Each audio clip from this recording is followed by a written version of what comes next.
2 აპრილს მერკური იწყებს რეტროგრადულ მოძრაობას ვერძის ზოდიაქოს ნიშანში და გასტანს 26 აპრილამდე. მერკური, რომელიც არის კომუნიკაციის, კონტაქტების, ინფორმაციის, გადაადგილების პლანეტა და რეტროგრადულობა ამოხრუჭებს მის თვისებებს, შეაფერხებს კომუნიკაციას, გამოიწვევს გზებზე გადატვირთულ მოძრაობებს, ერთმანეთში იმატებს გაუგებრობები, რაც გაზრდის, კამათისა და დაპირისპირების ალბათობებს.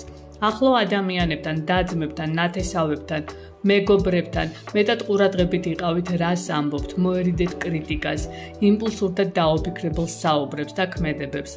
პარტნიორულ ურთიერთობებშიც მოითხოვს სიფრთხილეს, რადგან მაღალია დაძაბულობის ალბათობები. ზოგმა შესაძლოა გააანალიზოს შეცდომები, ზოგს მოუნდეს ძველ პარტნიორთან დაბრუნება. ეს პერიოდი გამოცდების პერიოდია, თან დაბნელების დერეფანზე ძალიან ფრთხილად უნდა იყოს ყველა გადაწყვეტილება მიღებული. არაფერს ახალს არ ვიწყებთ, სანამ მერკური არის რეტროგრადული. რას არ ვაკეთებთ, არ ვიწყებთ ახალს, არ ვაწარმოებთ მოლაპარაკებებს, არ არის სასურველი ტექნიკის ყიდვა, როგორიც არის ავტომობილი, ტელეფონი, საყოფაცხოვრებო ნივთები, საბუთებზე ხელის მოწერა, დაქორწინება, უძრავი ქონების ყიდვა, საქმეების გარჩევა, ახალი კონტაქტები, ახალი ნაცნობობა, რადგან შემდეგში ეს პრობლემურად გამოავლენს თავს.